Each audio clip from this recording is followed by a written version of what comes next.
So the title of the presentation is T-Levels, Are You Industry Placement Ready? So today I'm going to be talking a little bit about T-Levels, what they are, why they're happening, and how you can get involved now in something called an industry placement.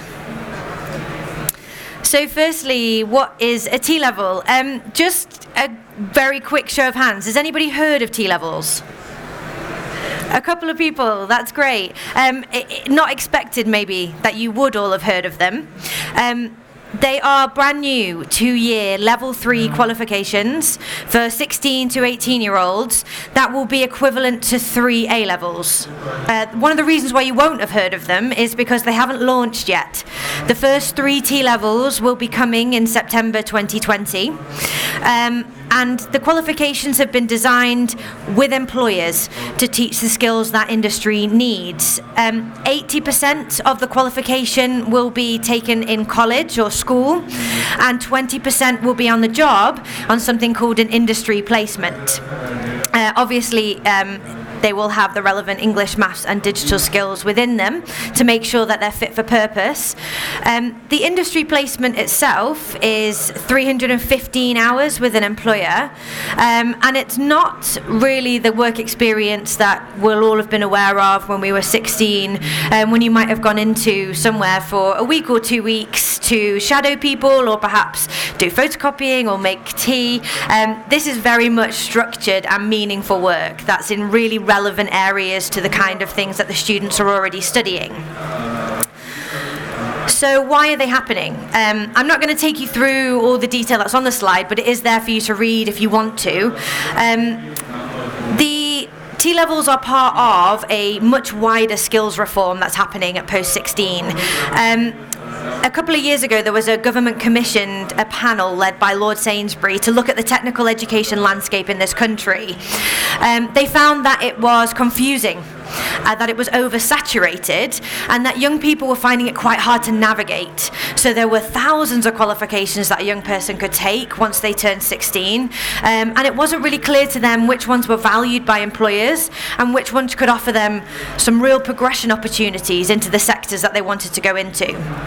So there was a recommendation that some simplification of the landscape was needed, but also that we needed to be sure that the qualifications in the landscape were really of quality and that they were giving students the skills that the industry really needed. They also looked at our qualifications in comparison to qualifications in Europe and systems that they have in Germany and in Denmark, for example, where students are getting industry experience at a much younger age, and this was taken as a model that we should really also be following. So 34 recommendations were made to the government as a result of that, and one of them was this new T-level qualification. T-level, you'll probably think, sounds a bit like A-level. A-level being an academic level and T-level being a technical level. And there you can see there was sort of the gradual progression of the it being approved in terms of policy and finance, and then finally up to the point where we are now, where the first T-levels are in development and ready for launch next year.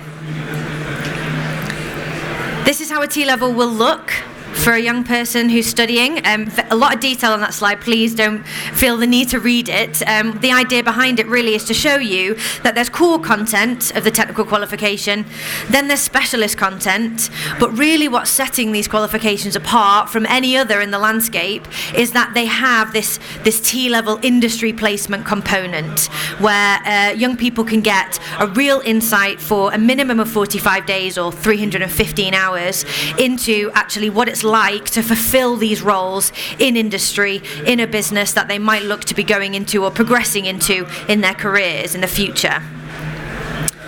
The qualifications themselves are being developed by employers, as I mentioned before, alongside the apprenticeship standards to make sure that everything is really lined up in terms of occupation and skills, so that this is really something that is going to complement the apprenticeship offer. At the moment in the country, it's not something that's supposed to detract from apprenticeships at all. It's part of one conversation and one skills plan. We've been asked a lot, how will a T-level compare to an A-level in terms of grading? And we were able to announce over the past few months that there is now UCAS weightings for T-levels. So T-levels can be seen as equivalent to A-levels, equivalent to 3 A-levels, and universities will be able to decide how they accept T-levels onto their courses, and that just gives you a really brief look at what that will look like. This leads on from the point that I was talking about, how T-levels are really going to be complementary to apprenticeships. This is how we see the post-16 landscape in the future. If a young person wants to stay in contact with college, they want to do classroom learning, school learning, classroom learning after they've done their GCSEs, they'll be able to choose if they want to stay in the academic sphere and they would carry on with A-levels, or if they wanted to move into the technical sphere, it would be T-levels that were available to them. If they were ready to leave and go out into the world of work, it would be apprenticeships, where they would spend 80% of their time with an employer and 20% going back to college. You can see here how the T-levels are the opposite of that. 80% with a training provider and 20% with in industry with an employer. It's quite difficult probably for you to read some of this at the back, especially with the colours, but you will be able to access these slides afterwards. But this shows the full rollout of all the different areas that T-levels will be in, and it helps you understand the organisation, how we were talking about simplifying the landscape for young people. So you can see in the black boxes, that's what we're calling a route. So rather than looking at thousands and thousands and thousands of technical qualifications, a young person can think, what technical route do I want to go into? What area is it that interests me? So say, for example, under today's guys, we're talking about digital. So the digital route there, you can see, has 3 what we're calling pathways beneath it. The first pathway to go live in 2020, September next year, will be the digital production, design and development. You can see how over time we've got a very planned, staged rollout for T-levels, so it won't all be that every provider will be delivering every T-level all at once after 2020. It's very staggered, and the providers are getting a lot of support in order to keep developing what their T-level offer is going to be. So that's the background. Why does it matter for you? So we're asking people to get involved now. Industry placements, hosting students for 45 days or timetabling students for 45 days to go out on placement is a big challenge for employers and for providers. We're aware of that, and we want to make sure that everybody's happy and everybody has the chance to explore and develop and practice before T-levels launch. So the department are funding hundreds of schools and colleges over the country with something called capacity and delivery funding. This funding is aimed at getting them started on delivering T-level style industry placements. So it's a chance for employers to get involved before T-levels launch. They don't have to wait for T-levels to experience the benefits of having students come in to the workplace. So I think I've probably just summarised that there for you. Why do them now? So it means that you don't have to wait for the benefits. You can start working with a local provider and delivering T-level style placements so that when T-levels do roll out and are introduced, it should go very smoothly. In terms of why you would want to deliver an industry placement or host an industry placement, the benefits of them are probably very natural for any company who are already delivering apprenticeships or work experience or traineeships. It's the benefits of on-the-job learning, and a lot of them are benefits of having a young person in your organisation. Instead of just talking about the benefits on this slide, I've actually put the major components of an industry placement on one side of the slide and the benefits on the other, so you can see really directly how one maps to the other. So an industry placement has to be external from the school or the college. So a lot of schools and colleges have facilities on sites like salons or cafes where their students can work, and we said this isn't really appropriate for an industry placement because we want students to actually be getting out there and having this real external interaction with adults they don't know and have never met. in that way, you're attracting or being able to attract motivated young people into your business, and they can provide quite imaginative and new ideas. And that's something that has been actually brought up a lot to me today when I've been speaking to people about industry placements. And they've said, whenever we've had young people in, it's actually been really useful for us because there are a lot of things that we do, processes, for example, that are just the status quo, and we've maybe done them for so long that we forget exactly why we decided to do them in the first place. That's just the way we do things. And all it takes is a bright, outspoken, imaginative young person to come in, and they'll see it as they say it, and they might say, actually, why do you do it like that? And they might have quite a bright idea about another way you could do it. That's something that I saw in person recently when I went down and visited South Devon College, and I spoke to a digital employer there who's been working with the college to deliver some placements in animation.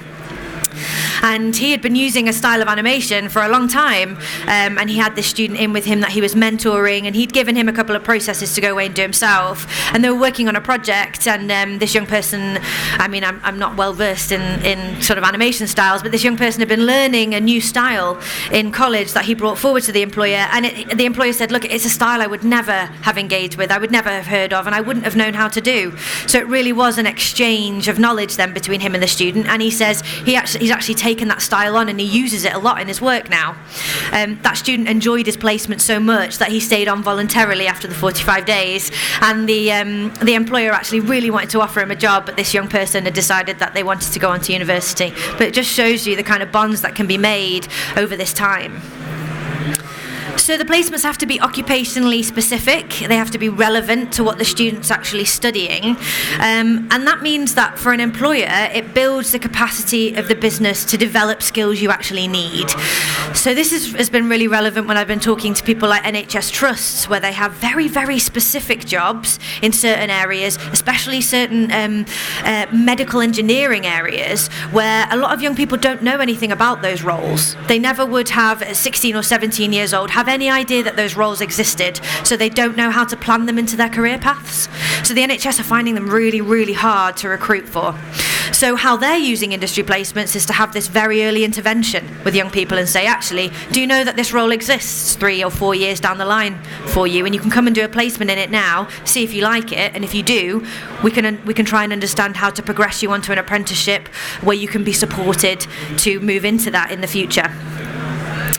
They last a minimum of, so I've been talking in days so far, but actually we're now talking about them in hours.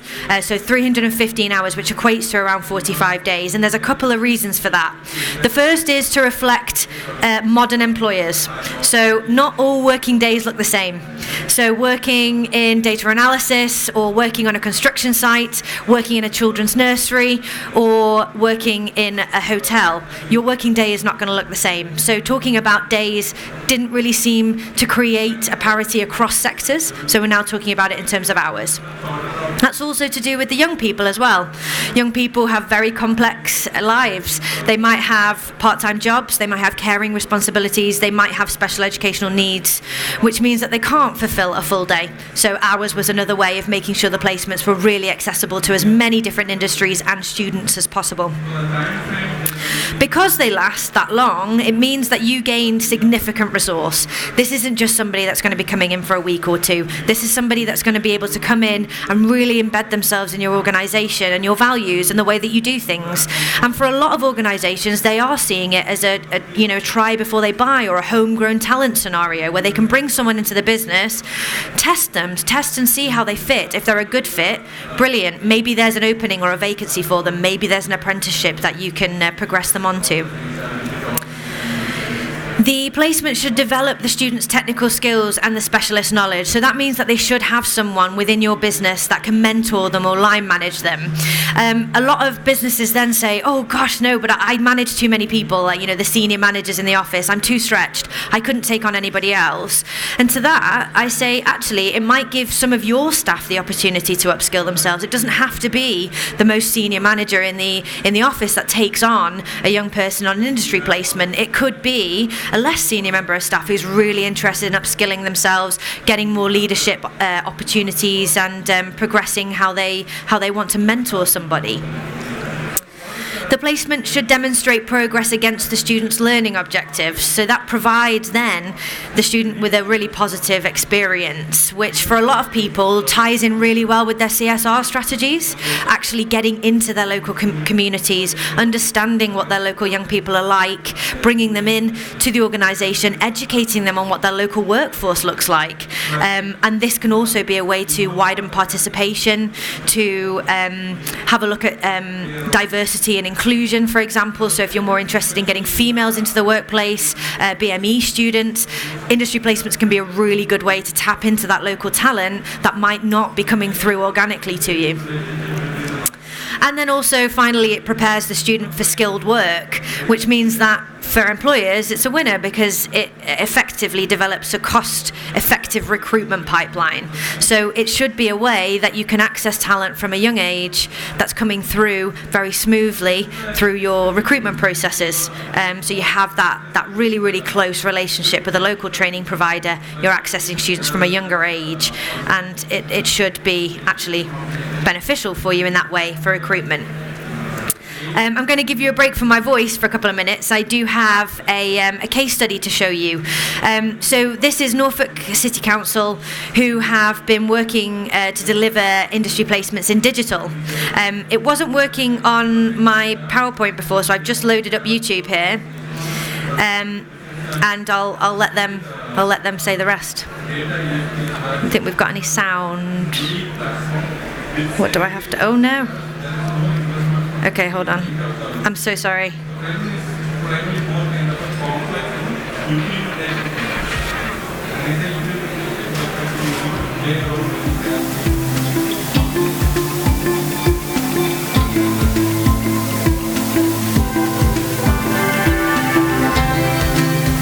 I feel like in an industry placement, I'm not a student anymore. I am still learning, but it's not like there's a teacher and my peers are other students. It's my peers are colleagues, and they're people that I work with. It's not as if we're working towards some sort of exercise. It is the real deal.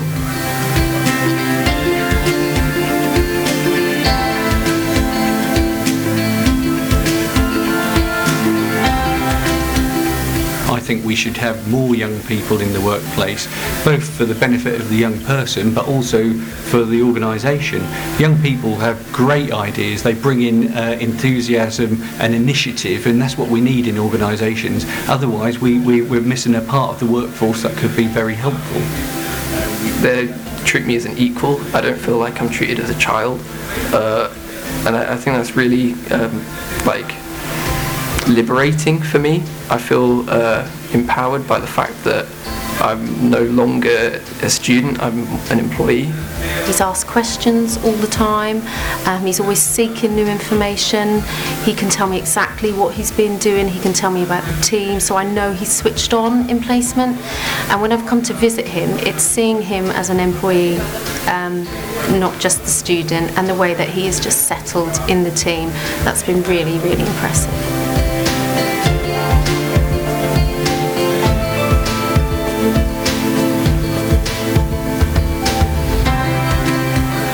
One of the things I'm really passionate about is making sure we've got young people with digital skills that are transferable from one organisation to another.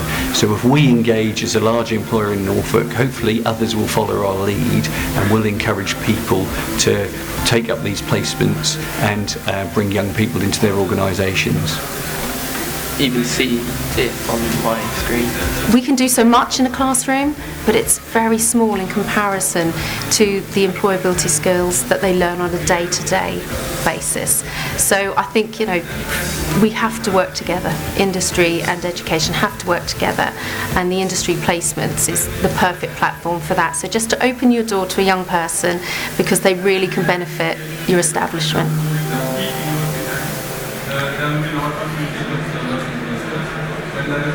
Just going to get the presentation back on. There we go. Okay, so that was Norfolk City Council. So, how do you start if you want to offer industry placements? I'm just going to briefly take you through what the journey looks like for an employer and the kind of support that's available to you, because we're not expecting employers to do this by themselves. And as the department, we really want to be hearing all the time about different ways that we can support employers. As I've said, T-levels have been called for by employers, they're being designed by employers, and they're being delivered by employers. So it's really in our interest to listen to what employers think is going to make this work in the industry. So, the employer journey, there's quite a lot of detail on the slide, so I'm just going to summarise. The stages basically are pre-placement is first of all what you need to be thinking about. Can you identify anywhere in your organisation where you think there's an opportunity for a placement? Once you have, design what that vacancy will look like. That could be a job description or a role description, something that you know and your staff know and your team knows is agreed between you, actually what that student's going to be doing. And choose someone that's going to be either line managing them or mentoring them and being their point of contact in the organisation. Then match with a local school or college. So that's something that you do through us. We have something called a matching service, which at the moment is internal to us and we use on behalf of employers, but it will hopefully in the future be something that is outward facing that employers can use themselves. It basically takes a postcode, so wherever your business is and the kind of opportunity you want to offer, so a digital placement for example, and then it sifts through all the providers in that local area that have that capacity and delivery funding I was telling you about before. And then it allows the service to send automated matching emails between the two parties, so between yourselves and a partner school or college.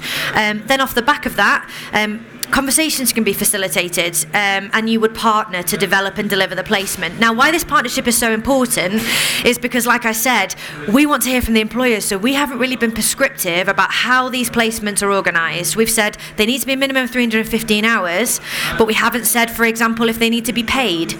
So because the young people are in full-time education, under employment law, they don't have to be paid. It is part of their full-time education. You can, of course, choose to pay a student if you want, or some organisations are being inventive about the kind of benefits they can offer students. For example, an online shopping employer that I worked with gave students credit in their online basket so they could shop rather than actually paying them. And this is really good because it provides flexibility for SMEs or smaller businesses that might not be able to pay, but it also means that larger businesses who, within their company policies have to pay can also do that.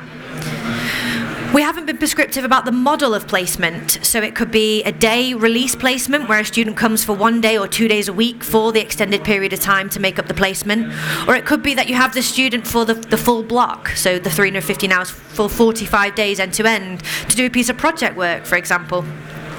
It could be that you mix the two and have them for 2 weeks at the beginning, do a full induction, get them to know everybody, get them inducted and trained on all the systems, and then have them in 1 day a week, and then at the end have them back for a week to complete sort of evaluations and things like that. So that's to do with negotiating with your partner school or college about how that will look. And then you have to, once you've worked together to agree that role description and the learning objectives, the model, you have to select a student. Again, we've not been prescriptive, so whatever works for you. So if you've got a really well outlined role description, you can give that to the provider and say, I'm happy for you to choose a student that really fits this in terms of what they want to go on to do, what you think their skill level is. Or you can say, please choose 3 or 4 and I'd love to meet them and I would like to put them through an interview process, or maybe give them a task to do. Absolutely up to you. Anything that makes sure you get the right young person for your organisation.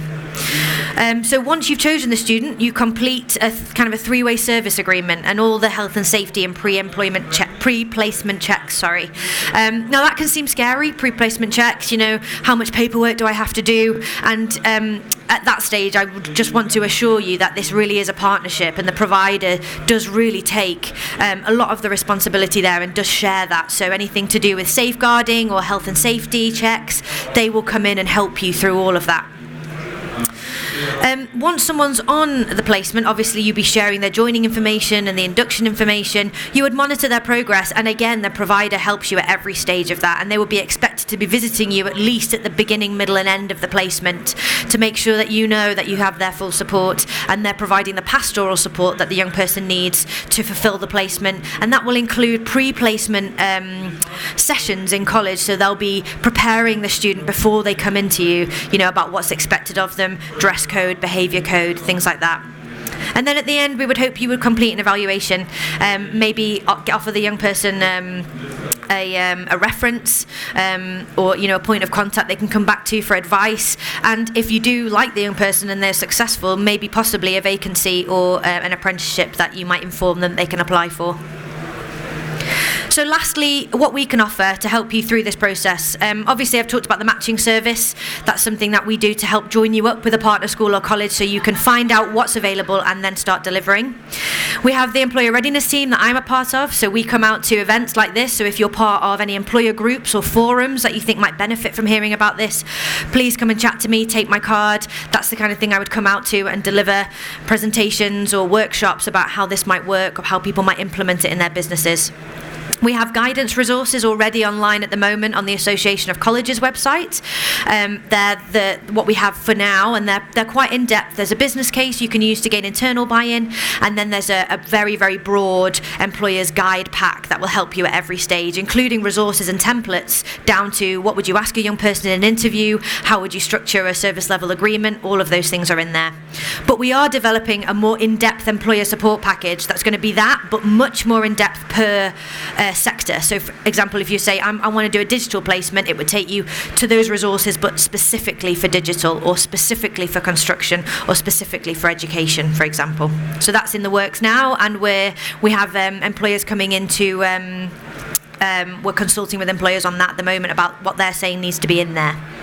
And finally, there is an employer support fund, which is a pilot. It isn't available to everybody, but in the West Midlands and the South West, there are some providers that are getting additional funds that they can feed through to employers. So that's about asking around with your local providers to see what's available to you. So if you do want any more information, we are on stand 553. I know it's the end of the day, but if you're here tomorrow or you do want to catch up at the end of that, that's where we are.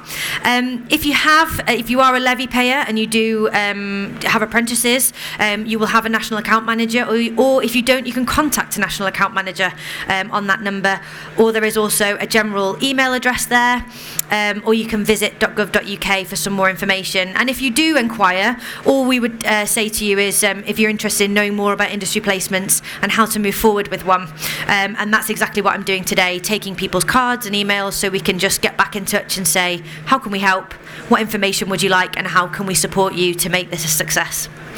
Thank you very much for listening to me. I will be floating around, and I do have some resources if anybody has any questions. We have 2 minutes, I think.